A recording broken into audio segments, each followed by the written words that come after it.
Hi friends, எல்லோரும் எப்படி இருக்கீங்க? இன்றைக்கி நம்ம தமிழ் இளவரசி சேனலில் ரொம்ப டேஸ்டியான ஈவினிங் ஸ்நாக்ஸ் ரெசிபி தாங்க நம்ம செய்ய போகிறோம். அதை எப்படி செய்கிறதுன்னு வாங்க வீடியோவில் போய் பார்க்கலாம்.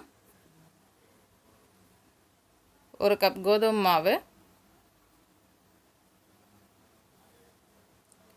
தேவையான அளவு உப்பு சேர்த்துக்கலாம்.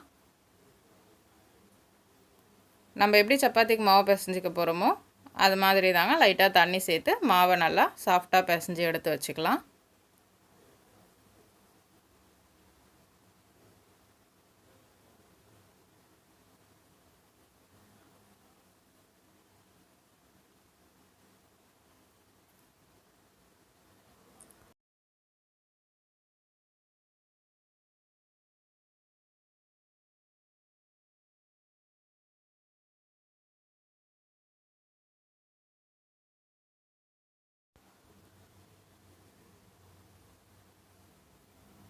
இப்போ அதில் 2 ஸ்பூன் எண்ணெய் ஊற்றி பிசைஞ்சு வச்சுக்கலாம்.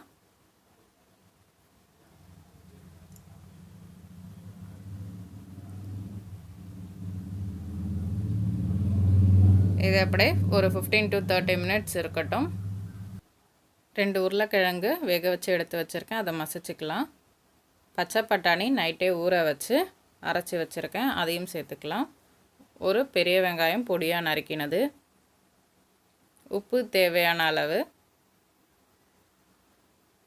தனி மிளகாய்த்தூள் 1/4 ஸ்பூன், கரம் மசாலா 1/4 ஸ்பூன்,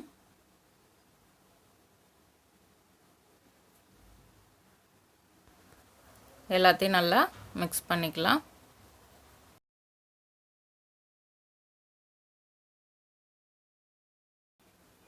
இந்த மாதிரி நல்லா மசிச்சு வச்சுக்கணும்.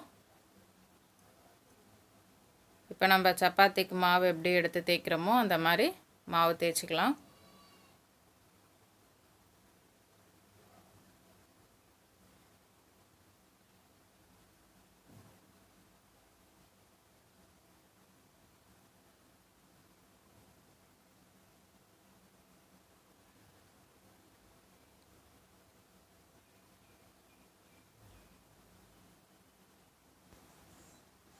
ஏற்கனவே நம்ம ரெடி பண்ணி வச்சுருக்கிற உருளைக்கிழங்கு மசாலாவை இதில் எடுத்து எல்லா இடமும் நம்ம ஸ்ப்ரெட் பண்ணிக்கலாம்.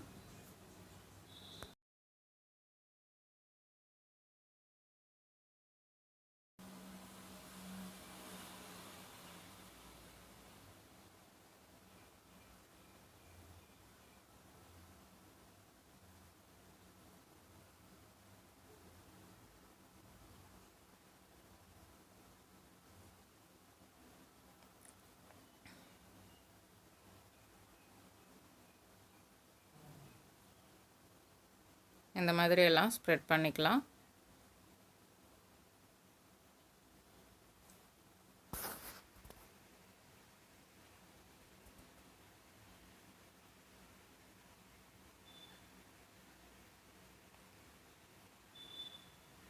இப்போ அதை அப்படியே பொறுமையாக ரோல் பண்ணிக்கணும். ரோல் பண்ணும்போது பொறுமையாக பண்ணணுங்க.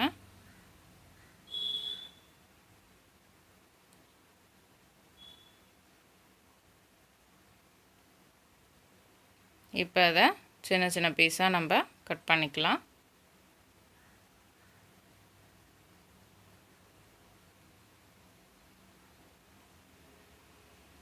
இப்போ அதை அப்படியே ஒரு ப்ரெஸ் பண்ணி 1 டைம் தேய்ச்சி எடுத்துக்கலாம்.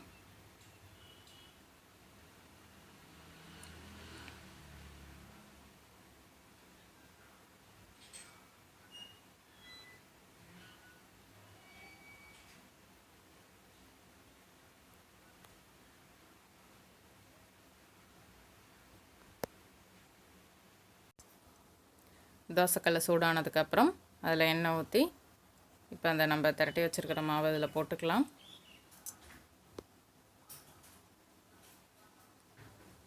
இப்போ மேலே லைட்டாக எண்ணெய் ஊற்றிக்கலாம். இது 2 பக்கமும் நல்லா ரோஸ்ட் பண்ணி எடுத்துக்கணுங்க.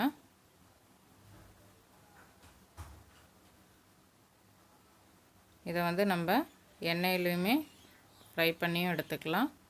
ஆயில் வேணாம் அப்படின்றவங்க இந்த மாதிரி தோசைக்கல்ல போட்டு ரோஸ்ட் பண்ணி எடுத்துக்கலாம்.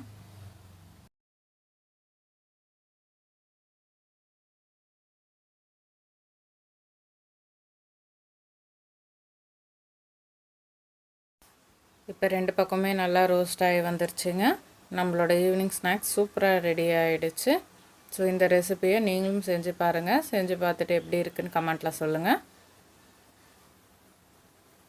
இந்த வீடியோ உங்களுக்கு பிடிச்சிருந்தா லைக் பண்ணுங்கள், ஷேர் பண்ணுங்கள். மறக்காமல் சப்ஸ்கிரைப் பண்ணாமல் இருக்கிறவங்க கண்டிப்பாக சப்ஸ்கிரைப் பண்ணுங்கள். நன்றி.